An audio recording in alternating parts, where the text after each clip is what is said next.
যে 50টা স্পিন করলে তোমরা এখানে 100% এখানে যে মেন যে রিওয়ার্ড আছে সেটা পেয়ে যাবে। মানে এখানে যদি এই জায়গায় যদি অন্য কোনো গান থাকে সেক্ষেত্রে সেটা পাবে। কিন্তু এবার কি করেছে, গ্র্যান্ড প্রাইজটা একটু অন্যরকমভাবে করেছে। কেন করেছে তোমাদেরকে বলে দিই। এখানে 50টা স্পিন করলে পাবে, ঠিক আছে। এখানে যেমন লেখা আছে 50 স্পিন টু গ্র্যান্ড প্রাইজ দিবে, কিন্তু এখানে তোমাদেরকে এই ইউজ দেবে না, ঠিক আছে।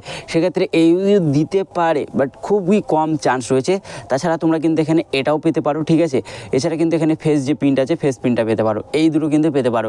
তো তোমাদেরকে আমি একটাই কথা বলবো, যদি ডায়মন্ড এখানে তোমার কাছে দেবো হিউজ, ঠিক আছে, আনলিমিটেড ডায়মন্ড থেকে থাকে, সেক্ষেত্রে তোমরা খরচ করতে পারো। আর যদি ভাবো যে আমার কাছে কম ডায়মন্ড আছে, 50 স্পিনের পর আমি আর স্পিন দিতে পারবো না, সেক্ষেত্রে তোমাদের ব্যাপার। তো তোমাদেরকে জাস্ট আমি দেখিয়ে দিলাম, ব্যাপারটা ক্লিয়ার করে দিলাম যে এই যে নতুন যে ইউজি এসছে এটার মেন ব্যাপার কি। অ্যান্ড এটা তোমরা কিন্তু গুগল ট্রান্সলেটে তোমরা দেখতে পারো, ঠিক আছে। এখন গুগল ট্রান্সলেটে তোমরা যদি ভালো করে দেখো তাহলে বলবে, ঠিক আছে, যেখানে কোনো রকমভাবে তোমরা পাবে না মানে কি, তোমাকে স্পিন করে যেতেই হবে। যদি তুমি প্রথম থেকে পেয়ে যাও তো ভালো, লাস্টে গিয়েও যদি পেয়ে যাও ভালো, ঠিক আছে।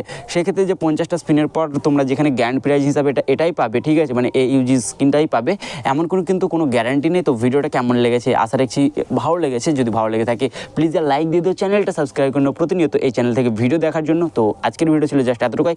পরবর্তী ভিডিও কিন্তু খুব শীঘ্রই আমাদের চ্যানেলে আসছে। Bye bye.